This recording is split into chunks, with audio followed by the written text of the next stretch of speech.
सबैजना नमस्कार। मलाई धेरैजनाले फोन गरिसक्नुभयो, गुरु मैले फलानो झाँक्रीबाट मैले दियो कलश लिए, तर ममा उहाँले कुनै ज्ञान पनि दिनु भएन, ममा उहाँ कुनैले केही गर्नु भएन, केही सिकाइदिनु पनि भएन भन्नुहुन्छ। ए बाबा, ए प्रभु, तपाईँको जब जिउमा एक चिजले बास गर्छ, जब तपाईँको शरीरमा देवताले बास गरिसकेपछि नि तपाईँहरूलाई हो त्यो उतार्नलाई, त्यसको सही मार्ग देखाउनलाई बाटो चाहिन्छ, गुरुको आवश्यकता पर्दछ, गुरुको शिक्षा र दीक्षा आवश्यकता पर्दछ।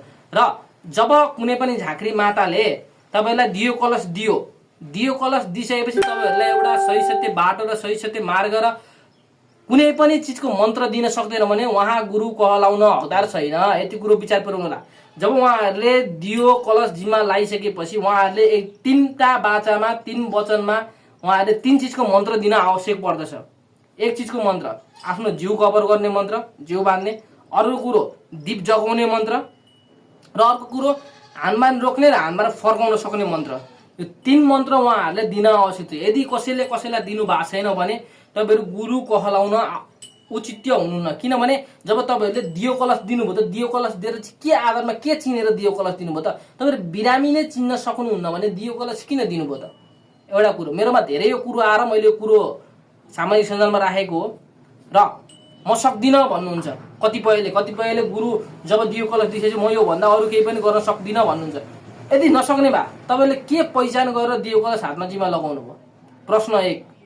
प्रश्न नम्बर 2, यदि तपाईँहरूले आफ्नो चेलालाई संरक्षण गर्न सक्नुहुन्न भने तपाईँ आफू गुरु कहलाउन हकदार हुनुहुन्न। प्रश्न नम्बर 3, जबकि कसैको व्यक्तिमा शरीरमा देवताले बास गराएछ भने देवताले हो छेडिकलाई नयाँ नयाँमा हुँदा दुःख दिन्छ, र पछि दियो कलश जिम्मा लिएपछि उसले त्यो आफ्नो चेलाचेलीको एकदम दीपस्थ जग्गामा पारेर त्यो चिजले संरक्षण गर्नुपर्छ, त्यो जसले दियो कलश लिएको हुन्छ उसलाई। र यहाँ के देखिरहेछ भने जब दियो कलश लियो तब अझै विध्वंस र सत्यानाश मात्रै भइरहेछ। भनेपछि त्यो दियो कलश लिएको औचित्य रह्यो। जिउमा छ एउटा, जिउमा एक चिजको बास छ, दिएको छ अर्को चिजको। जिउमा कसैको जिउमा पहिचान गर्न नसकेर वास्तवमा जागित्रको खेल हुन्छ, वास्तवमा कुनै डाइनीको खेल हुन्छ। दियो कलश दिन्छ महारानी भनेर, पाथिबारा स्वयं मुत्रियो भनेर दियो कलश हातमा जिम्मा लगाएको हुन्छ। त्यो के कहलाएर के चिनेर तपाईँहरूले दिनु? जबकि एउटा बिरामीको जिउमा शरीरमा प्रवेश भएको बिराम जब तपाईँहरूले पत्ता लगाउन सक्नुहुन्छ भने तपाईँहरू झाँक्री कहाँको छोडिदिनु होला, नगर्नु होला। म यही भन्छु, जब एउटा पहिचान गर्न सक्नुहुन्न, जब एउटा बिरामको पहिचान गर्न मात्रै सक्नुहुन्न भने तपाईँहरू त्यो झाँक्री कामै छोडिदिनु होला।